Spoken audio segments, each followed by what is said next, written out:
Howdy, folks. Happy Thursday. We have some things to discuss. A couple really interesting games in the NHL last night.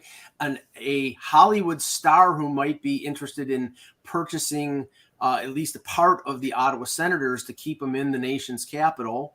Although I have a feeling this is sort of this could be like a Deadpool type of joke there. No. He has. I'm just kidding. And a few other things, but we'll start with the pre-show. Go ahead, Ross. So we saw some history last night in the World Series. The Phillies got no hit, but it was a team effort. And so I've always talked about these team effort no-hitters because now they're becoming more commonplace. And I don't think we'll ever see a Don Larson, perfect game in the World Series again because nobody will ever have the chance. Right. So how do we feel about this? Is this no-hitter up there with like Roy Halladay's? No. Or this is just like, hey, the team got no hit, but – Well, no. Go ahead. The problem is the game has changed and the fan base is changing as well. Like, I saw this real interesting tweet from somebody who was just talking about that he hates all this and he hates the fact that there are no complete games and everything. But he said 20 years from now, he said, my kid has grown up with this. That's all he knows. So he said to him, this is going to be the thing. And I think that's true. I think that's what's happening. The game is evolving. And even though, you and I are going, oh, man, because it's hard to celebrate a no-hitter with four people. I mean, it just is. But, that doesn't make it. I stayed up for it, though, because I wanted to see if it was going to happen. Yeah, no, and I think that's the case. But I do think it will be more meaningful to the people who have grown up with, relievers starting games and all the 100-pitch limits and all that kind of stuff. I just think, it's just harder for us old coots to, kind of get used to the idea that, these kind of things are happening. But, if you were there, it was 100 years before us too, Yeah. And I wondered too, when I was thinking about that last night, when I saw that it was going on, because I wasn't actually watching the game, but I went over to it. I wondered if the people there, like, I know when I was a kid, if I could have, even if it was an opposition no-hitter, I would have been caught up in it. And you do see that in stadiums when people have had no-hitters where the fan base, the home fan base, actually sort of rooting for them to get there. I wondered how the Phillies fans felt about that. Because the game was out of hand. They weren't going to win it. Like, it was just quiet. I don't think they cared a lot. Maybe there were some that did, but I don't think they cared a lot. Yeah. I know that like back in the day, like when Nolan Ryan had a no-hitter and they went in and cut it in on ESPN, even though I wasn't particularly a Nolan Ryan fan. I didn't have anything against him. He was a great pitcher. But I was focused in on that and watched it and wanted to see if he got it or not. But yeah, I was checking in and out of the score of that game when I saw 5-0. I basically turned it off, figuring the Phillies weren't going to come back, and didn't realize until this morning that they had been collectively no hit. And it doesn't have any kind of gravitas as compared to Halladay or Larson or anybody else who's pitched a postseason no-hitter. And even Russ, I think it was Texas, or it might have even been Houston, that threw a combined no-hitter a few years ago against the Yankees. I didn't consider it was Texas, yeah. I didn't consider it a real no-hitter. I mean, it is. Yeah, but it is. Yeah, it is a no-hitter. And I do think, what I would say about it is, I mean, you were no-hit, so it's definitely a no-hitter. Sure.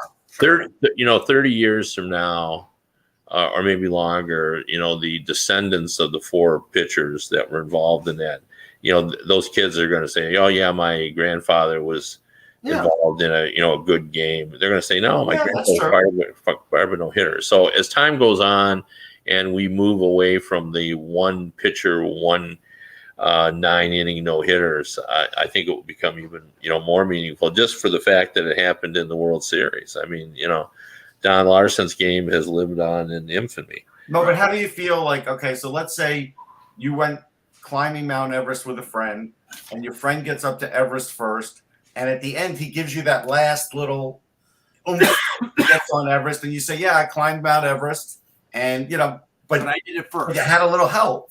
But I mean, if you're asking me, the accomplishment of the single game no-hitter is much greater. Like, I don't know how you can argue against that. I think that's just the part that's hard to get past is it's so hard to do, even though it's not the hardest thing, hitting for the cycle is harder, but it's so hard to do But yeah, it's still hard to do with 4 different guys too.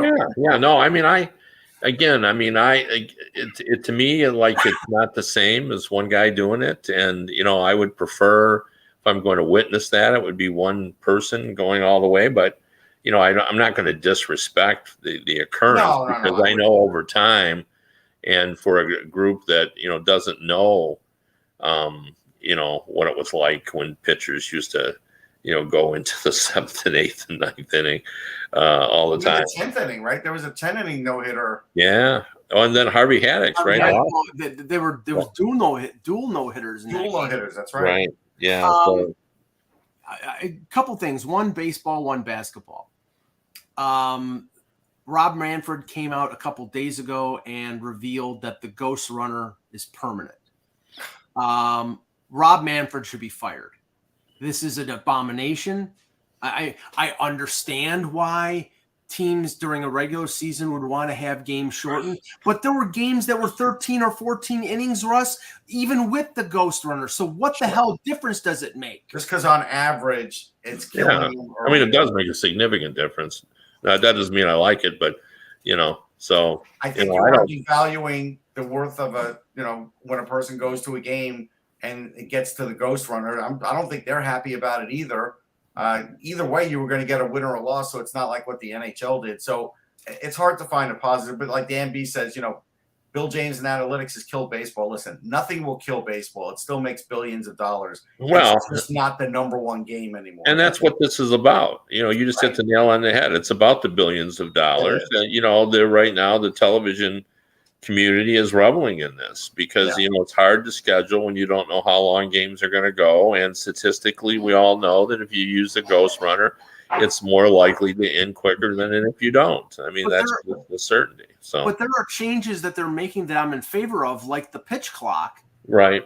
But the ghost runner, it's just an abomination, and it's just like. Well, I mean, you think it is, but not everybody feels that way, Mike. Well, I know it's about you, but I can only talk for myself. All I know is it's just like the shootout in hockey is an abomination. After a while, everybody's hated it, but they don't want to go back to ties. They're doing the same thing in baseball. So I think it's but I'm not going to change anybody's mind, and I'm a Luddite. So the other thing is the Kyrie Irving situation with the NBA.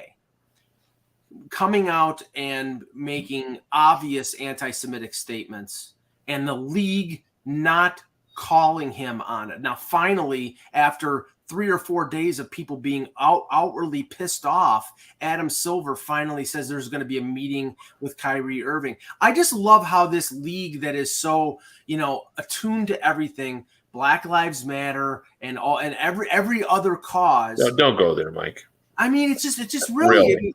I mean, here's what I would say. I mean, you're right, but you didn't have to go there. Here's what I would say about this.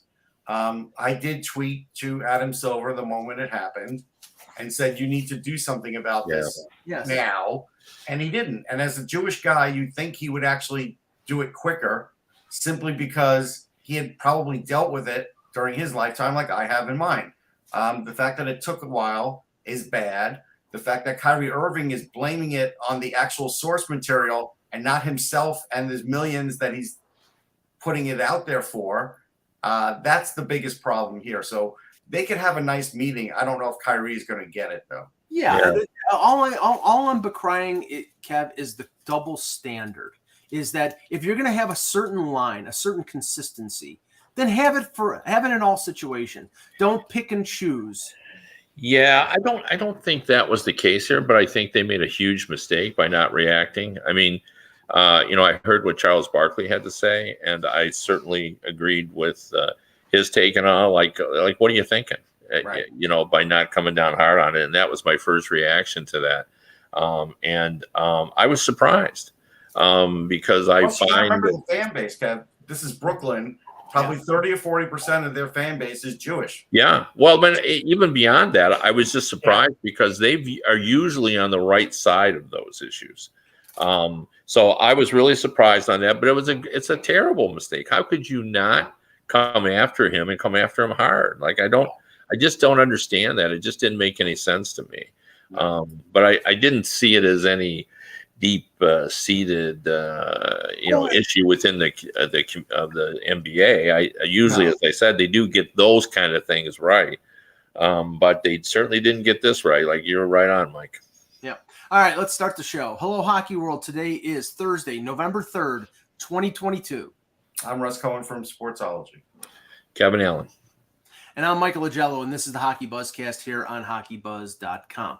All right, like most things, we start in Toronto, where there were only 2 games on the schedule last night, but 2 really interesting games. And this one wasn't as interesting as the one in Buffalo in terms of excitement, but it got there at the end of the game, Russ. And first, to start with the game, the Leafs had lost 4 games in a row. They were in, I think, a desperate situation coming back home. I said on your Locked On Flyers show that if they got down 1 or 2-0 and they were playing badly, that the crowd would turn on them. They didn't turn on them as collective. They did turn on Justin Hall in the second period for making a few bad plays, because Justin Hall is not a good NHL defenseman. But they did come back. They tied the game. They took the lead. They maintained the lead and then extended it in the third period, winning 5-2 over the Flyers. And John Tavares with his first hat trick since March 25th of 2019. He had 4 goals against Florida that night. So this is a situation, we'll get to the other stuff in a minute. Tavares has been their best player this season so far. He's leading them in scoring. He scores a hat trick in a game they desperately needed. This is the guy. And injuries, I think, have been a factor. But this is the guy who they signed, and at 32, he's still a damn good player. No, listen, he's going to be an all-time great. He is on that path. A couple things. So, you and I were amazed that he did all of this in 12 minutes and 40 seconds of ice time, because he doesn't play the penalty kill, which makes it even more amazing. Certainly, John Tortorella didn't like the way he walked around Travis Sanheim, but honestly, there's maybe 3 or 4 defensemen in the league that may have been able to defend that move from Tavares. But I did bring up the fact that Tortorella has asked everybody to be kept to the outside. And the problem is, you can keep a guy like Tavares to the outside, and he can do that himself. You can keep Panarin to the outside, and he'll make a cross-ice pass and set up a scoring chance. So it doesn't work for everybody. And right now, the Flyers, they started off hot, and now they've kind of sunk in with the Torts standard. But again, now the standard's really being tested here for a couple of reasons. He changed the lineup. He benched Morgan Frost. He benched Justin Braun. Braun's probably their 3rd best defenseman. If not, he's their 4th. That was a mistake to do, because it also hurts them in other areas. And they talked about being pinned in their own end. Well, when you have a better defender out there, or a guy who could skate like Frost, those things could help you. So he didn't really help himself with that. I don't think they underestimated the Leafs, and I don't think they were tired. It just was a situation where Travis Konechny, I think it was in the second period, knocked John Tavares in the chops, and Tavares got really angry at that, because it was out of nowhere, and it just was just sort of like a bad cheap shot, and I think it fired up Tavares. And I think that is the danger of playing this kind of hockey is, yes, you may become hard to play against, but you also could wake up sleeping giants. And I think that will happen. Kev, I talked to Russ about this, and it's like there are rats in the NHL who I think strategically place their antagonism at certain points to keep their team going. And then there are rats that do something stupid that get the other team going. Gallagher does that very well. Marchand does that very well. Michael Bunting, on a lesser extent, does that very well for Toronto. This was counterproductive for Konechny. Like Russ said, he woke up a sleeping giant. But not that Tavares has been slacking off, but you don't do that, and then don't expect a guy with supreme talent like Tavares to not kick you in the ass, which he did. Yeah. No, I mean, there's probably something to that, although I don't know. I mean, with a veteran guy like Tavares, who I think is pretty much an even keel player, I don't know, has that much effect. But I did want to ask you a question, because you're the perfect guy to talk about this. This morning when I was watching the coverage of that, there were 2 points that were made, and it really struck me as it really sort of brought home like what it is like to play in Toronto. where everything is so important. And, we're still, at the 10 game mark. We're just over 10% of the season is played. And yet I heard this morning, and again, maybe this was, and you're the guy to ask this, that they said this was the biggest game that Tavares had ever played for the Maple Leafs, number one. And number two, they said that it possibly we may look back at this particular game as when the Leafs kind of turned around and got on the right track and, headed in the right direction toward playoff success. Now, I was just kind of struck by both of those comments just because it's so early in the season. Yeah, and again, I just couldn't remember whether, what's your take on where this game ranks among his games in a Maple Leafs uniform? I mean, that sounds like a lot of recency bias. I think that's, honestly, I think that's a bunch of hyperbole. I mean, I think his biggest game was probably at one point during this first season when he scored 47 goals, or in the playoffs. Over the last few years, but not, as a regular. I mean, I can understand why people are saying that, because right now this team's at a crossroads. Everybody's screaming for blood. Everybody wants Keefe fired. Everyone wants Dubas fired. They want half the team traded. Mitch Marner, now, like all this stuff. And Tavares comes up big and scores a hat trick. But in reality, and I've been talking about this the last few days, I don't think they're firing Keefe. I don't think they're firing Dubas during the year. I think this is a reflection of a frustrated fan base who sees a team that had 115 points last year, that had the Rocket Richard and Hart Trophy winner, and they come out of the gate and they lose to Arizona, San Jose, Anaheim, and Montreal, and it's unacceptable to them.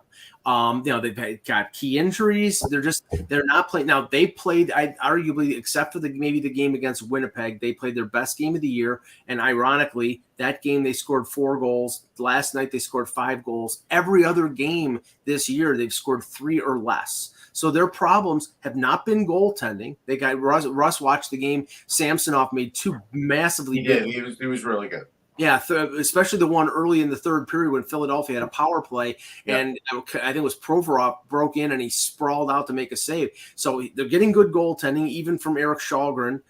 Their defense is missing Liljegren, missing Muzzin, but all that is usually covered up by their offense, and their offense really hasn't been on track until the Winnipeg game. They had 4 goals, and last night they had 5. So maybe it alleviates the pressure a little bit, but I don't think it was Tavares' biggest game in his tenure in Toronto.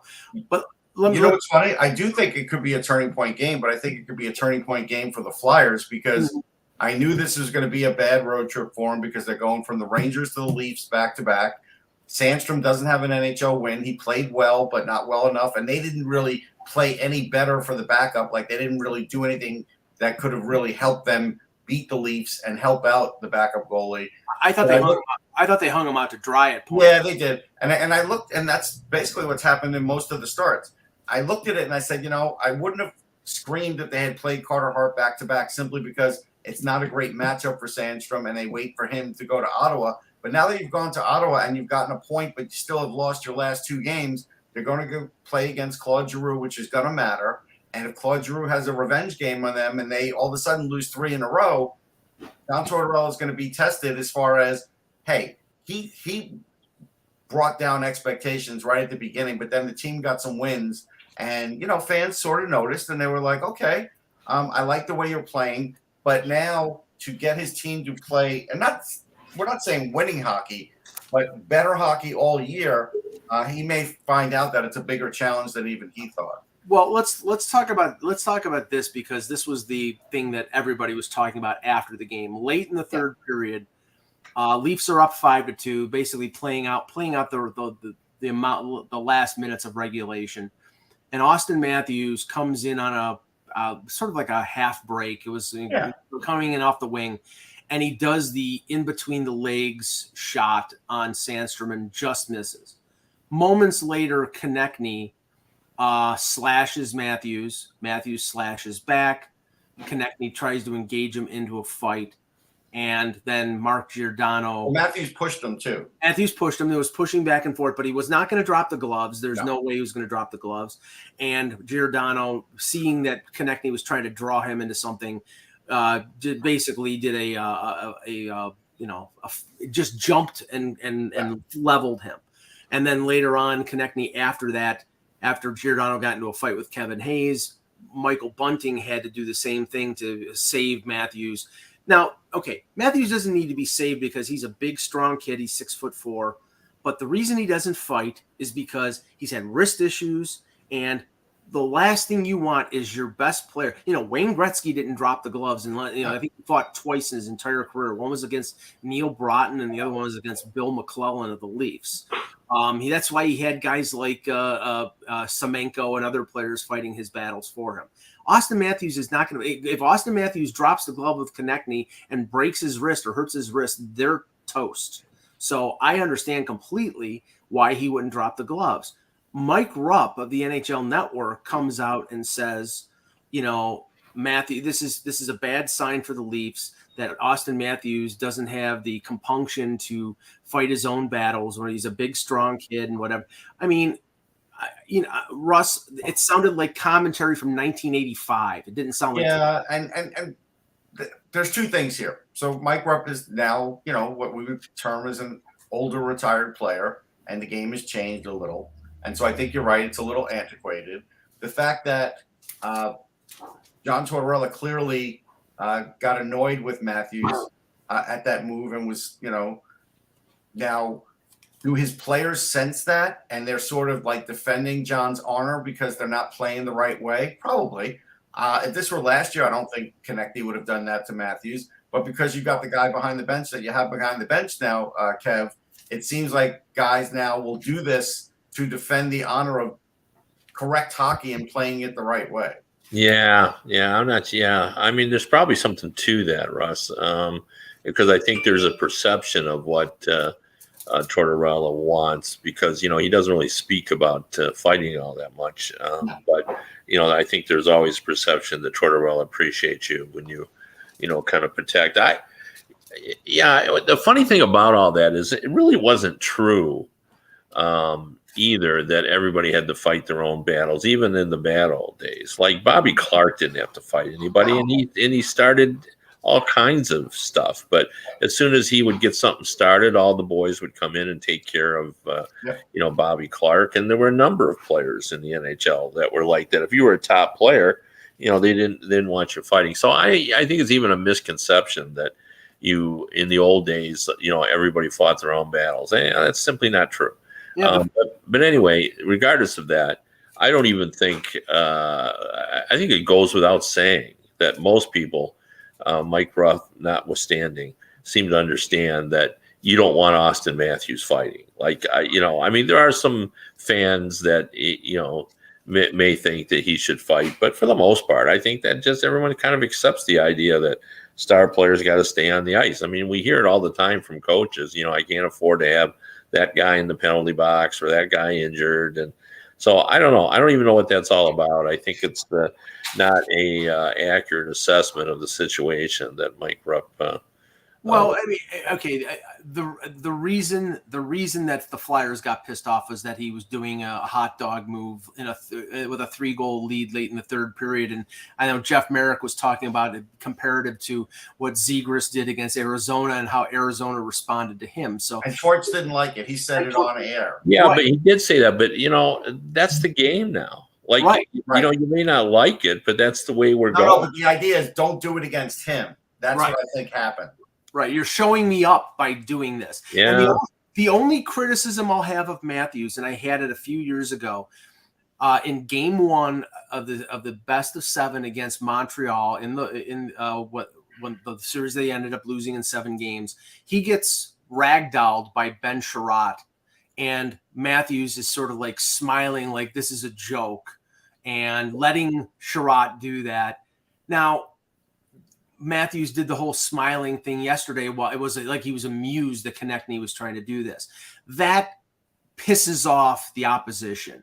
I would recommend to him that he doesn't do the smile and like I'm above this. Yeah, these guys are not 12 years old. Mike. Oh, I know, but I think, but the stuff that Konechny was doing was basically like a 12-year-old. Well, let me tell you this: if you went into the Leafs dressing room and got in and got 5 Leafs players, and gave that little speech that you just gave in front of them, that's when they would laugh. They would laugh. They would laugh at you because they're not 12 years old. Right. You know, they're all pros. They've been at this. They understand all this. And that, you know, your suggestion that it, you know, so now in the heat of the moment, do some of them get their ire up? Oh, absolutely. You know, I will say this. But for the most part. And I believe that last night the actions of Giordano and the actions of Bunting will be a uniting factor to that team because they came to the defense of their star player. Giordano does not have a history of the jumping in and fighting, but he did because Matthews needed help. And I think the respect that he had, I'm sure he had tons of respect in the locker room before this, but I think, you know, they were talking about it after the game. He says, I didn't know if this was a hockey game or WWE because he jumped in like that. But I would say this, you know, like in training camp, I think it was Ronnie Adder went and protected a player in preseason. So Torts said, I'm going to keep him up a couple extra days no matter what, because, you know, I like when players do that. It's good for the team and everything. So I think there's that feeling. But what I don't like, and I'm not saying this is what happened in this game, but I've seen it happen even this year. I don't like when one player is forcing another player to fight. Right. There's clearly times when a player does not want to fight you. And I do feel like in the old days, Kev, some of those guys would let up and say, all right. But nowadays, I don't see that. Yeah, I don't like that either, and that shouldn't be part of the game. And you know, the fact that we don't have as many fights suggests it doesn't happen as often as it used to happen. But you do see it. I agree with that, and it's, you know, and you know, it is complicated because there are players I know that I've spoken to who don't support all this nonsense, but they sure as heck go along with it. Just as Mike laid out, you know, they feel like if they're playing on a team where their teammates or their leadership group expects them to do that, you know, they like the accolades that comes when they protect their teammates, particularly if it's a guy who's overmatched. Now, in this case, that wasn't true, but because Matthews is, as Mike accurately pointed out, is a big kid. You know, he can take care of himself, but he is a star. But you do see that, like if there is if you waylay a 5'9", 170-pound player, and then the toughest guy in the team goes and answers the bell on that, he is genuinely exalted by his teammates for doing that. So and like I said, even guys that think this is all just silly, you know, they still, you know, they'll go up and pat the guy on the back too, because it's part of the tradition. And you have to say though, I mean, because Trevor Zegras just got I think it was a $5,000 fine for high sticking. I think it was Matt Benning. Zegras is, you know, he's not the biggest kid in the world, but he's going to defend himself. And if he has to use his stick to defend himself, he's going to do that. And if you think about going back, and I know this obviously because, you know, being an observer of the Leafs as long as I have, Boreas Salming was terrorized by the Flyers back in the mid-'70s. You know, they knew he was the Leafs' best defenseman. They faced him in the playoffs a couple times, and they made his life a living hell. And the only way he stopped them from doing it is he became a master of the stick. He became, you know, he would use his stick and say, "You're going to mess with me. I'm going to stick the stick right in your eye." And he got people to stop doing that. Yeah, I mean, Andy Bathgate wrote an op-ed in the New York Times about it and talked about him being a boxer and saying he had to just punch Gordie Howe in the solar plexus because Gordie Howe kept spearing him, and then Gordie Howe stopped spearing him after that punch in the solar plexus because he realized Bathgate could do that. It's just that wasn't in his game to do it. So yeah, guys will have to do that. Zegras can do that. I think it's a misnomer that Zegras is just a trick hockey player. I think people who had never watched Zegras before the NHL think that he's just like a Michigan guy and nothing else, as far as he can pull off that goal. He can pull off other trick goals. He's fancy, but he's not really a terrific hockey player. I think people have gotten the wrong idea about Trevor Zegras, to be honest. Now, the other game last night was Sabres and Pittsburgh Penguins, and like the previous night against Boston, Pittsburgh had a significant lead in this game. They were up 3-1 early in the third period, and Buffalo came back and scored 5 straight to beat the Penguins 6-3. Just like the previous night, they were beating Boston 5-2. Boston came back, tied up the game, and won in overtime. Let's talk the Sabres first, because I mean people are excited here, Kev, and I think with good reason. This is a good young team with a good young core. You've got 2 number 1 overall picks in Power and Dahlin. Power made an unbelievable pass on one of the Sabre goals. The rest of their defense is shorthanded, so they're riding those 2 big horses. But up front, Skinner, Oposo, Tage Thompson. They're getting production. JJ Peterka. They're getting production out of a number of young forwards and some veterans. And I still don't think their goaltending is going to withstand them staying in the race. But right now, they look fantastic. Well, and it's not just the production, but it's the manner in which they're accomplishing that production. Like, they're a very entertaining offensive team. Tage Thompson has really come into his own. I mean, he was just sort of kind of humming along, and then all of a sudden, the last 3 games, he's got 11 points. I don't know how many shots he got last night, but he had 25 over his 3 previous games. He's been Ovechkin-esque in his shots, and I watched him against Detroit. And, as I mentioned before on another podcast, it seemed like there were 112 guys in front of the net. And yet here he was kind of stick handling. It's the old cliche of stick handling in a phone booth. Like, he was in there and sort of moving back and forth and, tucked the goal in to get his 6th point. Been very, very impressive. And as you mentioned, there's a lot of players on that team. I absolutely adore Quinn. I think he's got incredible skill. Yeah. I think he's really an entertaining player who just needs time. Like, he's not ready. But I salute them for having him in the lineup, because you're selling hope in Buffalo. Yeah. And, bring in the guy, the Buffalo fans are sophisticated. They're like Canadian fans. They're right on the border. They know the game, and they can watch Quinn and know that he's not ready, but that he's got incredible skill. And he's fun to watch. And when he does get the puck, and, Granato has done a great job of getting these younger players. Dahlin, I was watching the telecast. I can't remember who the announcer was, but was talking about a future Norris Trophy winner. Yes. I don't think that's outrageous. I think that's entirely possible. He's off to a great, start now. Power, he's got all the ingredients to be a top-notch player.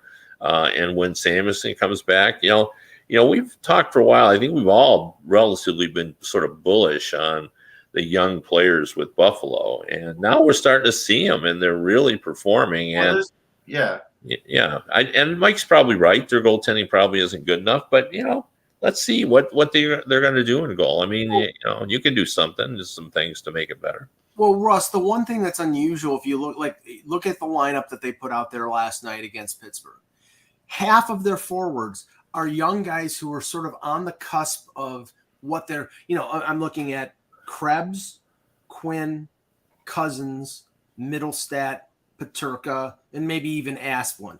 I don't think they're fully formed in terms of what they really are going to be, but with other organizations, these guys would probably still be in the AHL playing, whereas Granato is teaching them at the NHL level, and they're having success because other players are sort of carrying the water, and these guys are allowed to sort of have supplementary secondary roles, but then eventually they're going to be in primary roles. Yeah, I mean, I would separate Asplund out of the list, but as far as the list, look, Tage Thompson really hit big at 24. Terry was a similar age, 23, 24. Like, there is a certain amount of games that guys have to play at the pro level, AHL and NHL, to really reach their peak and reach, and so Thompson wasn't like showing that many signs, but Granato has been able to develop players. There's no question about it. Seth Appert is another one who has proven he could develop players when he was with the NTDP, and now he's with Rochester, and he's in the organization. This is a big thing. Buffalo was always going to be okay at drafting, but they were never great. Right. But the player development was a disaster, and it was a disaster for like 3 or 4 years. Now it's not. And now a lot of these drafted players are coming around, and I'm not surprised. And I actually think they should give pause to some teams that want to give up on players when they're like 22, 23 and say, yeah, we drafted you, we expected more. I get it. There's, some teams don't want to wait, but I think the ones that over marinate or the ones that have a teacher like Renato are the ones that are really benefiting. And Russ, I mean, we're not even including the guys that they drafted over the last couple drafts. I mean, Rosen, Savoy, Ostlund, Kulich, all looked really good. In 2 years, 3 years, they're all going to be there. Yeah. So I mean, and they also have goalies in the pipeline. So if Luukkonen, who is not doing well right now, in Rochester, his save percentage is around .860. I think he's about a .500 record. They have Devin Levi and they have Portillo at Michigan. So they, if they think that Luukkonen is not going to fulfill the promise of what they thought he was going to be, because he was CHL goalie of the year a few years ago, they've got other guys in the pipeline. Plus, they really haven't even explored the trade market. If they think they can go out and get a goaltender like halfway through the year, Kev, if they're in the playoff race and they think this is a time we go out and trade for a goalie, they have the stockpile of prospects to go out and do it, and they might be able to take a run to the playoff spot this year. Yeah, I mean, it seems possible now, particularly when you look at how it's early, but the Atlantic is unfolding differently than we anticipated. Let's just say that. Right. So, we'll see. I mean, it could be just that teams aren't looking as sharp early on, or it could be that we're seeing a changing of the guard there. So it's going to be interesting to see what happens with this team. But I really like this Buffalo team, and I really like actually the entertainment value that they have as well in terms of from the league perspective. I think they're a very fun team, and I give Kevin Adams a lot of credit for this. He didn't seem like he was ready when he got that job. I remember Matthias Samuelson's out. When he comes back, it'll further fortify him. And Yoki Haru as well. He's been out, but no, Kevin, you make a good point there. The criticism of Kevin Adams early on as a GM was akin to another former player in Joe Sakic and what he got before he made the Matt Duchene deal. And then after the Matt Duchene deal, he considered that he basically hasn't made many mistakes. Kevin Adams, the three deals that he made, trading Ristolainen, trading Sam Reinhart, and trading Eichel, he got good returns on two of the three. And the third one, he may have gotten his starting goalie down the line in Levi. So all three of those deals were beneficial. And he's been smart in terms of, drafting and developing over the last few years. So, yeah, it looks positive right now. So, yeah. Although, in fairness to the analysts who looked at that, including myself, I said at the time, who knows, maybe he'll be a good general manager. It just didn't seem like he was quite ready. Right. That was the real criticism. He wasn't ready to be in that job. Right. And, we may have been right. Like, he probably wasn't ready, but he learned on the job, as Mike just pointed out. He learned every transaction he made, and you learn by doing, and he did a lot. And that's the one thing I do appreciate him is I think in order to be successful in NHL, you can't be a conservative general manager. No. You just can't be. And he is not. No. He has been very aggressive. He's been in there. He's been swinging. He's been looking. I've talked to other general managers saying that Kevin Adams is on the phone, that, I talked to them about a goaltender. Why didn't he get? He goes, well, I know he was looking at him. That's all they could tell me. But, maybe there was just nothing out there. I mean, the goalie market was a strange market. There wasn't a lot of available players, and maybe he simply didn't like his options. Right. And maybe he did think what Mike was thinking, hey, if we're in it, we can get one, or maybe by the end of the season, Luukkonen does show that he can do it. Right. There are those possibilities. Yeah, he brought in Jason Carmanos as a veteran assistant GM to help him out. And yeah, I mean, I think the big thing in terms of Adams and the perception of him was he was chosen because he was somebody internally that the Pagulas trusted after their perception of them getting burned by suggestions that were made by the NHL for guys like Tim Murray and Botterill and all these guys. They blamed who they listened to for those decisions and said, screw that, I'm going to go with the guy that I know.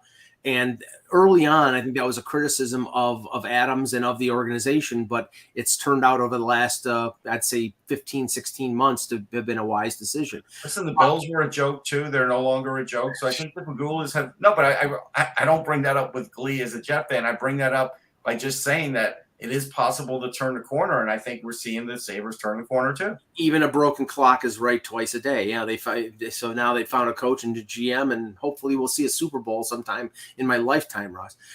You sent me a list of the odds on coaches, and I find this hilarious, Kev. Again, we're 2.5, 3 weeks into the season, and boy, have the odds changed on what coach is the first to be fired or resign. I don't remember. I remember Sheldon Keefe was the leading candidate. He was the leader on the last one. I may still have the last one. Yeah, he was the leading candidate. And I think his odds were like 4-1 or something like that. Now he's 18-1. So, and that's bizarre because if anything, the heat on Sheldon Keefe has gone up. But the leading candidate, according to this list, is Bruce Boudreau at 5-1, which obviously we've heard of all that. The second one is ridiculous, Russ. How can you have David Quinn in San Jose at 6-1 when he just got hired?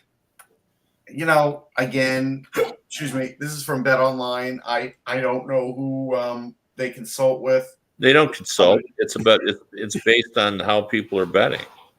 So if it's just how I'm betting, then the people who are betting on that don't know what they're doing. Right. It's like it's I won't waste too much time in it because it's based on nothing. I'm quoting this because it's laughable. So, I mean, okay, Brad Larson at 7-1 because Columbus has started off badly at 3-7. I get that. Craig Berube at 15-2 in St. Louis. They've had injury problems. Yeah, they're not going to touch him right now. Right.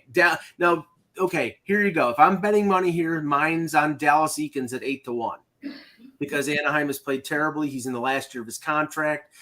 Pat Verbeek is probably going to want to bring in a coach of his own. Now, maybe he'll do the same thing, Kev, that Yzerman did with Blashill and let him play out the year because it is the Connor Bedard year and there is a benefit for the team playing badly, I guess. Yeah.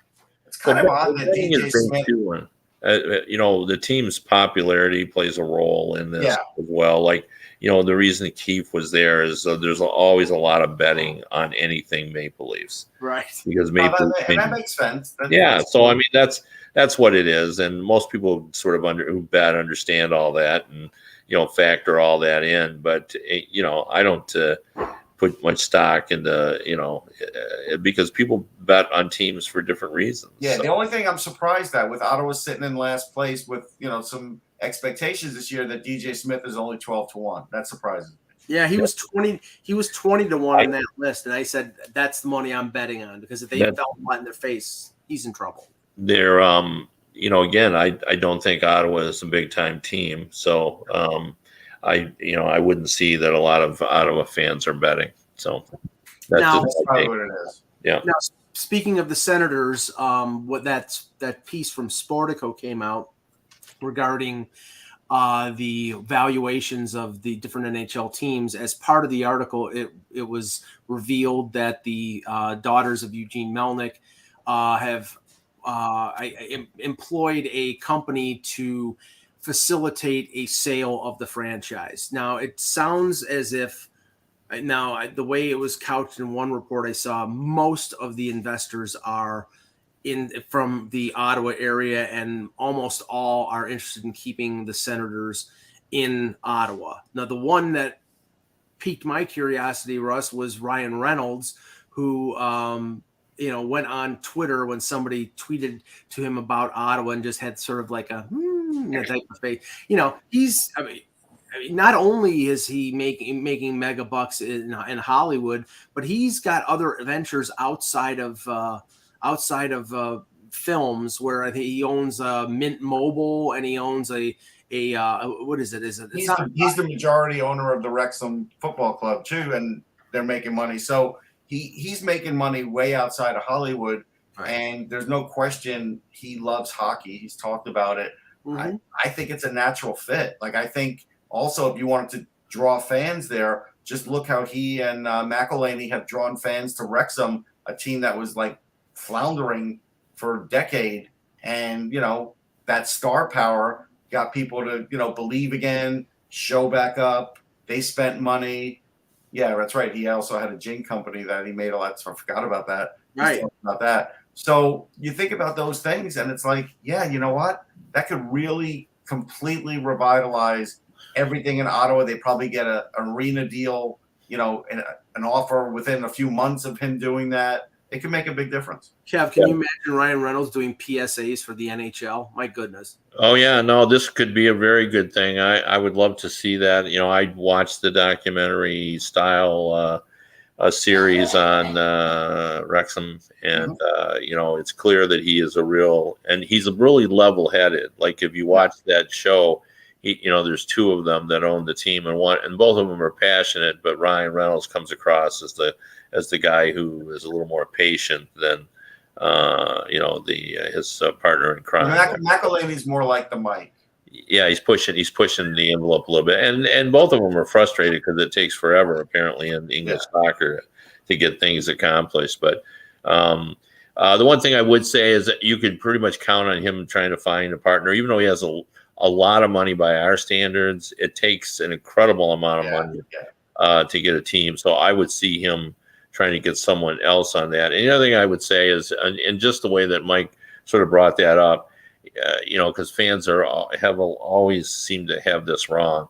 It's not up to the new owner where the franchise is involved. Like there's no chance that franchise would be moved, right? Because Gary Bettman does not want it moved, and the owners did not want it moved. So he's the Canadian, idea that somebody anywhere he wants to go anyhow. So what's the difference? Yeah, that's what I'm saying. But don't think that if a guy from Amarillo, Texas bought the team, he could move it. That's just not how it works. So well, one of the prospective bidders is Michael Anlauer, who's a minority owner of the Canadians and owns the Hamilton Bulldogs of the OHL. I was at an event last month where he was there, and clearly he's interested in buying an NHL club, and obviously Ottawa was expected to be on the market. And he's not going to move the team to Hamilton if he doesn't even have that option. That's the point I want to make. So and I think there is sort of a misconception with some fans that you can sort of do that. These are not portable. It requires the league to agree to a move, and there's no desire, I think, on behalf of the NHL to move the Ottawa Senators. So a couple news and notes here. The Montreal Canadiens are considering waiving Evgeny Dadonov after less than a month. He making $5.5 million in the last year of his deal. He was almost pawned off on the Anaheim Ducks at the deadline, and people were, it was a symbol of the dysfunction of the Vegas salary cap at the end of the year. But I said the reason why they wanted to move him, Russ, was because of the players that they wanted to keep Riley Smith, and they didn't want to keep Dadonov. Dadonov was the least valuable of the guys, and I didn't understand why the hell that they traded, acquired him from Ottawa for Nick Holden. Now he's doing nothing in Montreal, and apparently they're considering placing him on waivers. And I don't know if that means him going back to the KHL or that's probably the hope, so they could save the money. Right. But he's weird. Like when Vegas had no hope last year, Dadonov was scoring a lot. He has talent. It's weird that at times it just seems like it disappears. They're going to have to eat absolutely half of that contract, and they might even have to give up the draft pick to get rid of him. They're that anxious to get rid of him because he's going to pass the waivers at full value. Nobody's touching that. I don't think they'll waste their assets because unless he's a cancer in the locker room, just bury him. We don't know about that. Yeah, they don't need the cap space. They're not going to be a contender for a playoff spot. So I would doubt that they would waste the asset. Maybe they'll hope that he can find some team in the KHL that's looking for scoring, and then they terminate the contract and he's gone. So the other thing is, Russ, I've been sort of tracking, the big three in for next the draft in Nashville, And obviously, you see the highlights of Connor Bedard, and it's clear, he's going to be the number 1 pick. But it's not so clear right now who the number 2 is going to be. Fantilli has got 18 points in 8 games at Michigan. And Mishkov, he's doing well, but he's in the junior level of the KHL with St. Petersburg. He's got 6 goals in 6 games, but he's not playing in the KHL. And the whole concern about, getting a player over here, how long he's going to be there. Is it going to be another Kirill Kaprizov where he's going to be over in Russia for 4 or 5 years? He's signed already for another 3 years. Right. So, I would think that would have a detrimental effect on his positioning in terms of. Listen, if it's go ahead, Kev, you go first. Well, I was just going to say, and Russ, you can speak this more than I am, but I've been told that the Russian Junior League is the worst of all the European leagues, and it's not even close. Like, it's hard to get a read on players there because the competition is not very good. That's what scouts have told me. It's true. When I watch it on Instat, it takes me 15 minutes to realize if the other team's any good when somebody's doing great against them. That's really for the part about it. That's why you hear it saying, we wish these kids would come over and play in the OHL or, come over and play, wherever when they're good, because it's just hard. They're not getting good competition, they feel. And the Swedish league doesn't seem to be 25-26 he signed through. Yeah. So, but the Swedish league too, also, it seems like, although the scouts seem to be okay with that, it's also, I think, a little bit harder to read. Guys score billions of goals there. Yeah, it's structured, but it's not high quality. And the same thing with the Finnish, I think it's Mestis League. They're, they're associated with the higher up teams. But Mestis is bad though.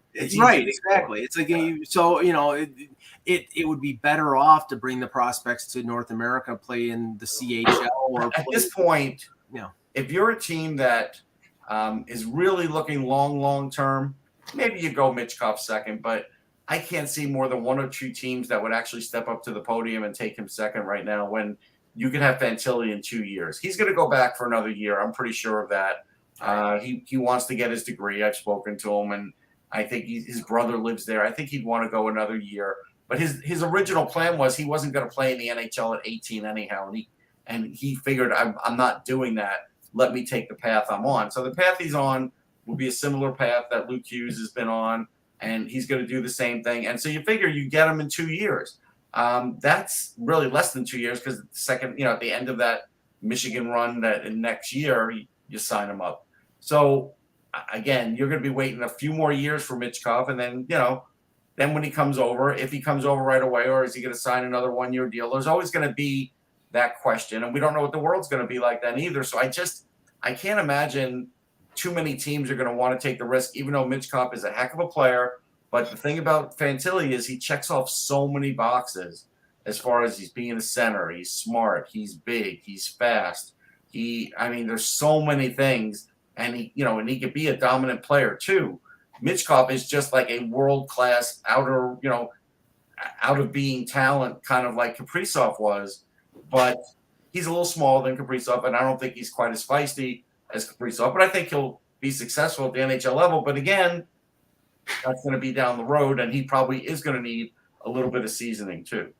Last thing, the Shane Wright situation in Seattle is sort of coming to a head. He's been healthy scratched 4 games in a row. Ron Francis basically said him playing 6 or 7 minutes a night is, quote, not ideal. Kev, one thing that was exposed by what happened over the last couple of years with the pandemic, when it was allowed for players who were 18, 19 years old to play in the AHL, like Jack Quinn did in Rochester, or Quentin Byfield did with, I think it was Ontario. They benefited from the development playing against older players. And I know that there's this CHL agreement with the NHL, but there has to be like an exception for 1 player per team to allow them to play in the AHL, because really, going back to Kingston, I don't know if anything is accomplished. Yeah, I don't think it's going to happen, though, because, if you take 1 out of every team, you're still taking the top 30 players. And you take them out of the CHL, that's a significant loss for that. So I don't know. I don't see it happening, but, what you're saying, it gets talked about all the time in the NHL because they would love that option. And it would be good for those players. I mean, really, it's really been a negative for those players that they've not had that option because they would benefit by it. So, but There's I don't. Sorry, Kev. But I don't think it will change too, because I think the NHL does feel that they sort of owe, the CHL is certainly an important development tool for the league, and they don't want to hurt it, and damage it. And I think they feel it would if you take out because in theory that would be the top 32 players that come out of that league. And Russ, I'm getting the feeling. I mean, it's November the 3rd right now. It'll be a little over a month before players get sent to the camp for Hockey Canada for the World Junior. They may string him along long enough to then send him to camp, and then you buy yourself another month, and then maybe you think you're getting a more experienced and a better player after that. I don't know. I don't know what they're thinking is. I mean, clearly Francis is not going to force Hackstall, and Hackstall is going to do what he wants to do. But as an example, and I hate this. It was written. I think Kate Shefty is her name. Yeah, she wrote that on this last homestand. Wright's grandparents were there for 3 games, and of course he didn't play in those 3 games, and then they left. It's like you didn't have to scratch this guy all these games in a row, especially if you have an idea you're going to send him back. Give him the game with his grandparents there. It's not going to alter your season, for Christ's sakes. Yeah. I'm with you, Russ. That's harsh, So. Extremely so. Okay, great show, guys. We'll be back tomorrow with another edition of the Hockey Buzzcast. For Kevin Allen, for Russ Cohen, I'm Michael Agello. Thank you for watching, and remember, without the buzz, it's just hockey.